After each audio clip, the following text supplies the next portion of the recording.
Chers militantes et militants du Rassemblement Héritage et Modernité, chers sympathisants,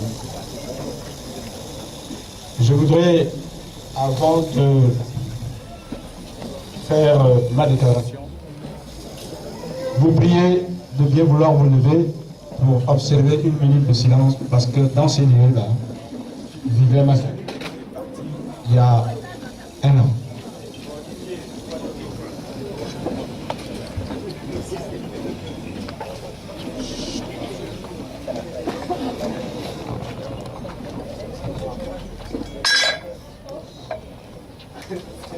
Merci beaucoup.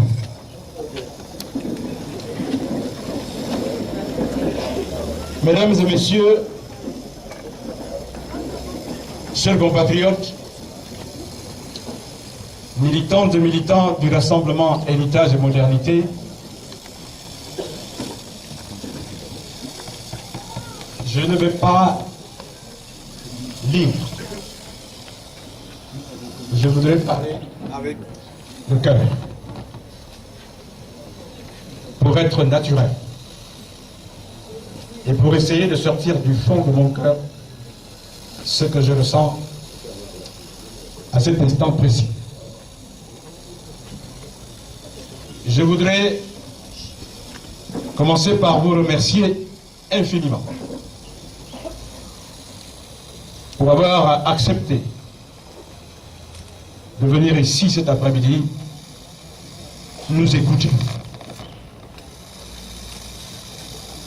Je voudrais particulièrement remercier Monsieur Jonathan Enyumba, qui est ici présent, que je vous demande d'applaudir très fort.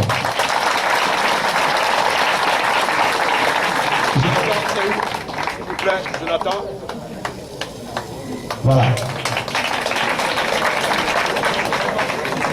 Je voudrais applaudir également Philippe Nzenge Maïla.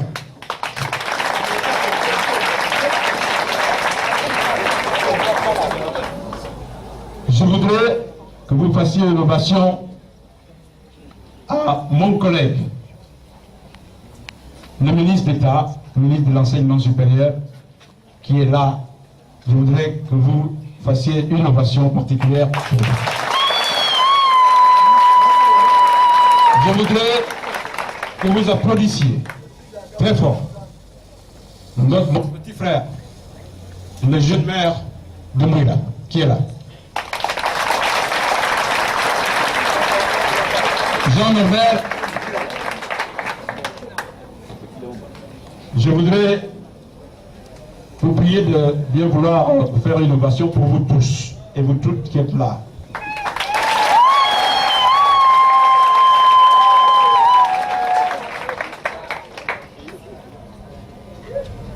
Chers compatriotes, si je vous ai dit d'applaudir les deux premiers que j'ai cités, ce n'est pas pour rien. Parce que ce que je vais vous dire cet après-midi, ce sont des témoins vivants. Parce que eux aussi sont cofondateurs d'Héritage et Modernité.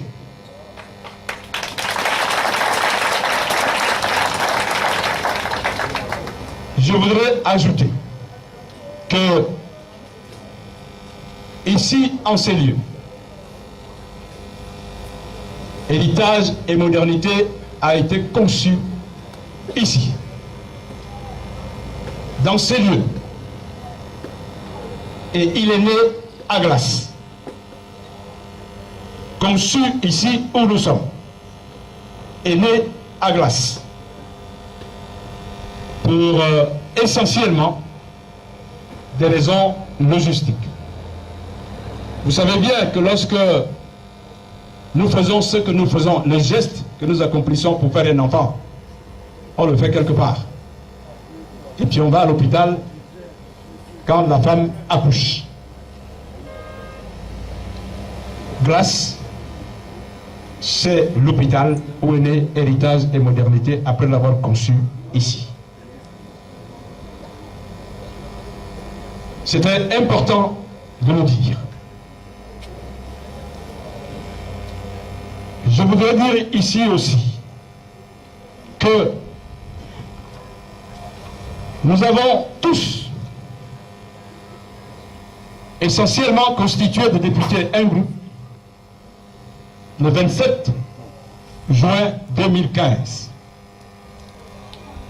Après avoir passé un temps suffisant de réflexion, d'échange, un groupe de députés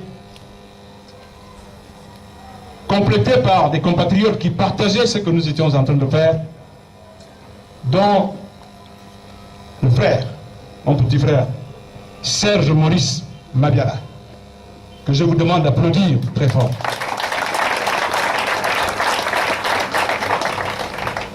Ces compatriotes, députés à la base, se sont réunis après avoir échangé pour faire le diagnostic du pays, pour faire le diagnostic du Parti démocratique gabonais qui était jusque-là notre parti.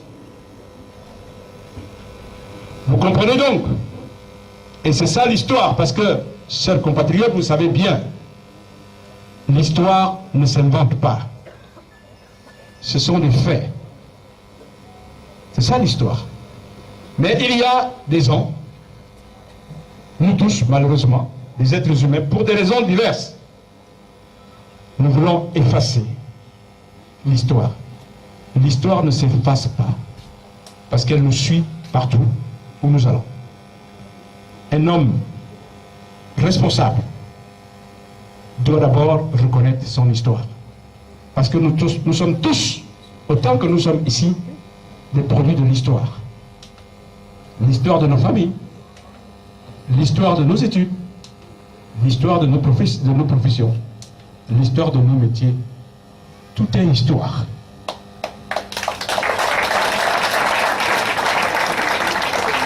L'histoire de notre pays.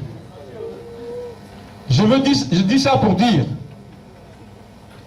que quand on dit qu'on veut parler en public, il faut d'abord regarder dans son histoire avant de dire quoi que ce soit.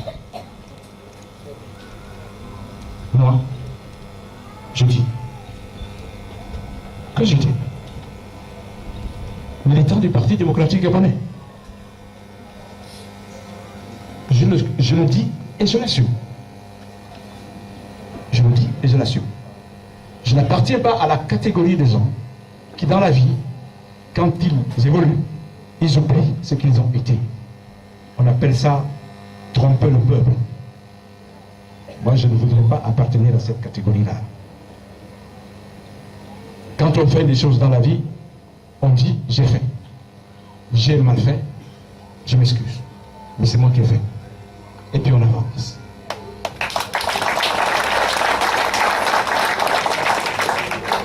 Donc, héritage et modernité, c'est ça le génie. Ils se sont retrouvés, 10. Il y avait monsieur le député, honorable député Clotaire Ivala, que je vous demande d'applaudir. Il n'est pas là.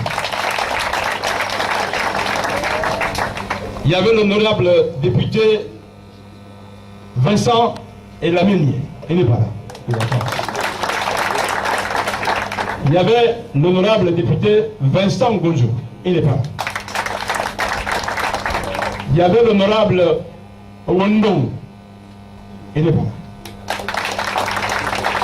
Il y avait l'honorable Ngoma Madungu. Il y avait l'honorable Momoan Jambo. Sylvain. Je crois que je n'ai pas oublié. Il y avait l'honorable Nzenge Maïla, Philippe, pardon. Il y avait l'honorable Jonathan Enyumba. Il y avait l'honorable Barreau Chambrier. Il y avait l'honorable Michel Mboumi. Il y avait l'honorable Maxime Ondimba. Et puis d'autres. Voilà les pères fondateurs d'héritage et modernité. comme vous le constatez, ce sont les gens qui ont enfanté héritage et modernité. C'est donc, comme vous le voyez, un patrimoine commun. Ce n'est pas une propriété d'un individu. C'est nous tous qui nous sommes réunis et qui avons pris la décision de créer héritage et modernité. Donc, c'est pour cette raison, quand je dis que je suis cofondateur, les gens ne le comprennent pas. C'est pour vous expliquer cela. Que l'héritage et modernité n'est pas né dans la tête d'un individu. C'est une décision collégiale, une décision de courage. C'est pour cela que je vais vous dire ici, aujourd'hui, que les jours qui me restent à vivre, ces députés-là, je leur dois du respect. C'est des compatriotes responsables, sérieux, qui ont pris leurs responsabilités pour faire ce qu'ils ont fait, et c'était dans ce pays totalement inédit. Je voudrais encore une fois vous demander de les applaudir pour ça.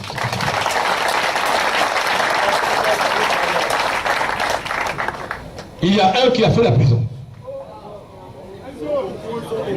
C'est... Non, je parle d'Hachem. Je parle d'Hachem.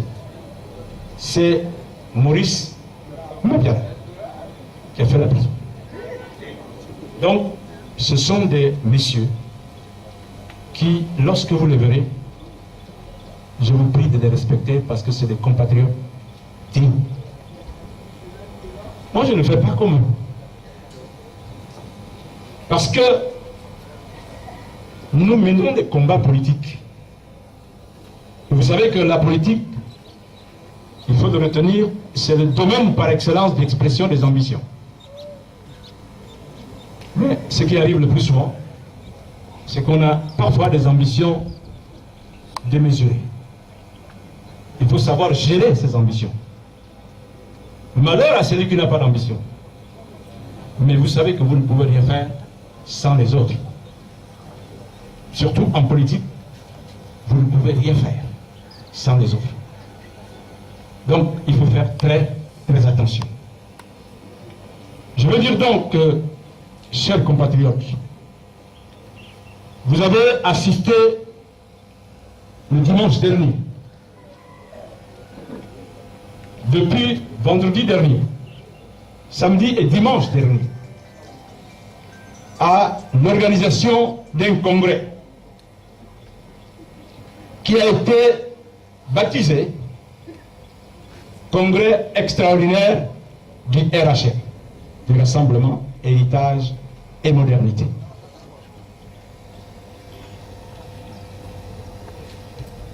Héritage et Modernité est un parti légalisé, donc juridiquement constitué. Pour le légaliser, nous avons dû présenter le statut du parti, sur la base duquel, entre autres, nous fonctionnons. Parce que c'est la constitution de notre parti. C'est ce statut qui encadre les activités d'héritage et modernité. Quelles que soient les réunions que nous organisons au sein du parti, elles doivent s'inspirer, elles doivent découler de ce statut que nous avons tous adopté ensemble. Que dit-il? En matière d'organisation de congrès, je prends un exemple. Le statut dit qu'il faut au préalable qu'il y ait des congrès provinciaux. Vous êtes tous des spectateurs, des Gabonais. À quel moment les congrès provinciaux d'héritage et modernité pour préparer le congrès qui a eu dimanche se sont tenus? Pas du tout. Pas du tout. Je voudrais que mes frères qui sont de ce côté, de ce bord, qui ont accepté de prendre part à ce congrès, qu'ils me disent à quel moment ces congrès provinciaux ont été tenus. Pourquoi? Parce que nous avons pensé que le parti appartient aux militantes et aux militants. Et qu'on ne peut pas engager une action importante dans le parti si ceux-là ne sont pas impliqués. Vous avez ici derrière moi quelques coordonnateurs d'héritage et modernité qui n'ont jamais été impliqués à l'organisation de ce congrès. Jamais. Simplement parce qu'ils sont soupçonnés d'être proches de Michel Menga. Les juristes sont là, mon frère Egwangou est là, il est juriste. Je ne sais pas comment on appelle ce délit-là en droit.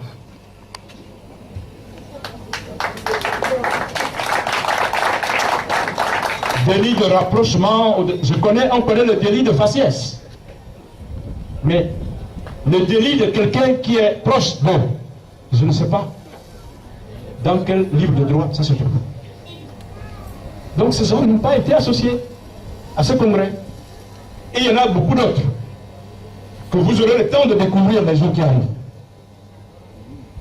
Et je dois dire, chez nous, enfants, on dit, quand tu secoues un buisson, il faut supporter ce qui va tomber.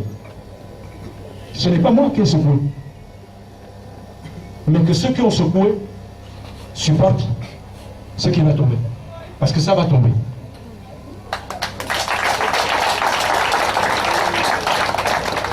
Je dis donc que ce congrès-là, ne serait-ce que sur cet aspect-là, pour nous, n'est pas un congrès du rassemblement héritage et modernité.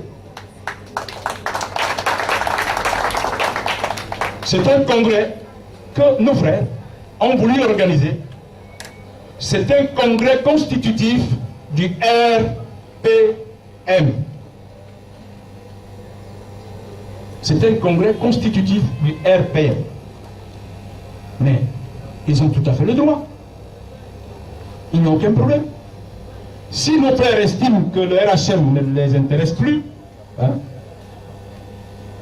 mais ils sont libres, le parti. Mais je dis, et je déclare ici, tout, que nous n'acceptons pas. Nous n'acceptons pas que l'on parle à la place d'une voix.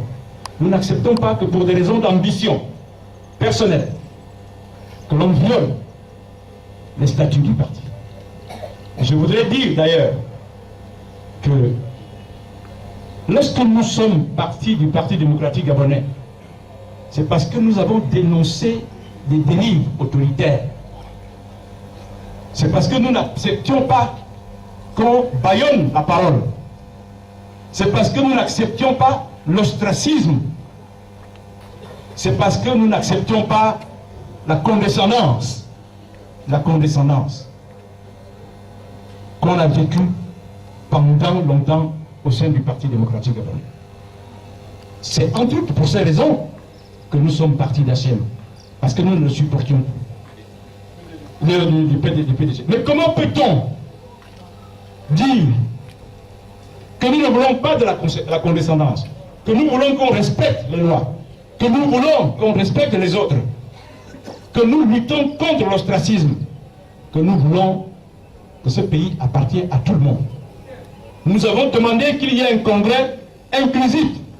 Nous avons demandé qu'il y ait un rassemblement inclusif dans ce pays pour que les Gabonaises et les Gabonais se parlent. Nous avons refusé l'exclusion. Nous avons refusé l'ostracisme. Comment peut-on pratiquer l'ostracisme dans le parti qui est la conséquence des démarches que nous avons entreprises? Que nos frères nous expliquent. Nous voulons être cohérents avec nous-mêmes. HM est un parti, n'est-ce pas, légalement constitué. HM ne va pas mourir.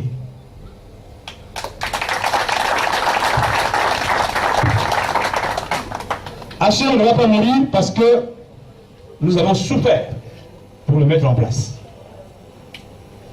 Nous avons perdu nos fonctions pour le mettre en place.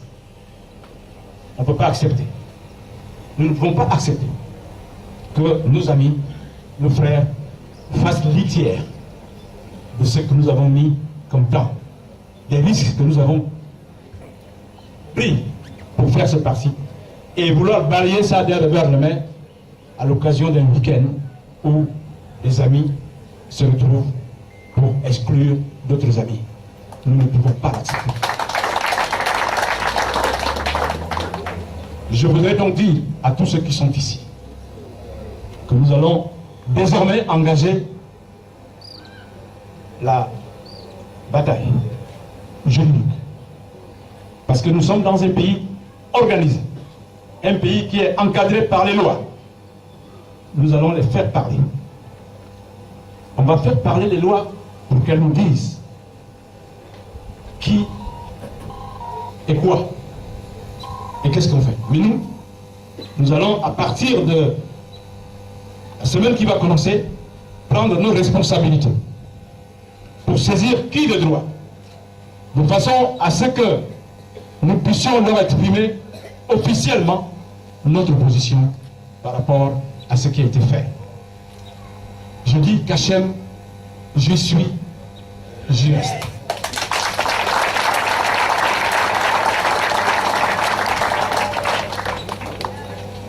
Nous considérons donc que nos frères qui sont allés au RPM se sont exclus d'eux-mêmes. Ils sont désormais considérés comme exclus du RHM. Alors, c'est en ce moment-là que je voudrais m'adresser à ceux qui ont des mandats. Mes chers compatriotes, savez-vous que lorsque vous êtes allés vous présenter au peuple gabonais, les couleurs que vous portiez en ce moment-là, ce sont les couleurs d'héritage et modernité. Et que vous devez ça au peuple gabonais. Quand on a des ambitions, bien sûr, on a des œillères. Il y a des détails qui échappent. Mais les détails sont là. Vous savez, il y a un principe contre lequel les êtres humains nous ne pouvons rien. C'est le principe de vérité. On peut fuir la vérité, mais elle finit par s'imposer à vous. Et la vérité va s'imposer à nos amis qui veulent la fuir. À nous tous, d'ailleurs. C'est pour cela que je dis, mes chers frères, nous n'avons aucun problème avec vous. Hachem est ouvert.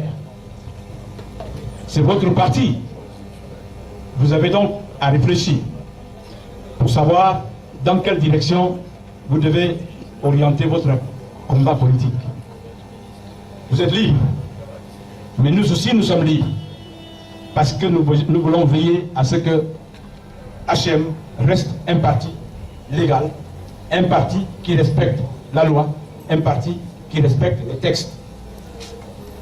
Je vais donc vous dire que je vous prie de bien vouloir ne pas considérer qu'Hachem va accepter l'ostracisme, va accepter l'exclusion. Et vous constatez d'ailleurs, j'ai failli passer rapidement là-dessus. Comment est-il possible que des gens qui ont dit qu'ils ne veulent pas du Parti démocratique gabonais parce que c'est un parti où les gens ne parlent pas, où les décisions sont prises de façon unilatérale, et puis vous mettez en place un parti où il n'y a que le président qui nomme tous les responsables. Allez-y comprendre. Donc il ne faut pas aller de contradiction en contradiction. Il ne faut pas jeter l'anathème sur les autres. Avant de critiquer les autres, il faut se poser des questions en son propre sein pour savoir si on est soi-même correct. Je voudrais ne pas vous tenir longtemps pour vous dire que moi j'aime bien quelqu'un qui écrit des livres. N'est-ce pas? Il y a un professeur de l'université hébraïque de Jérusalem, qui a écrit un bouquin. Il a dit ceci. Il s'appelle Araï. L'histoire nous enseigne que tout ce qui paraît à portée de main ne se réalise jamais. Du fait de la non-perception des obstacles. Mais que ce sont les scénarios non prévus qui se réalisent.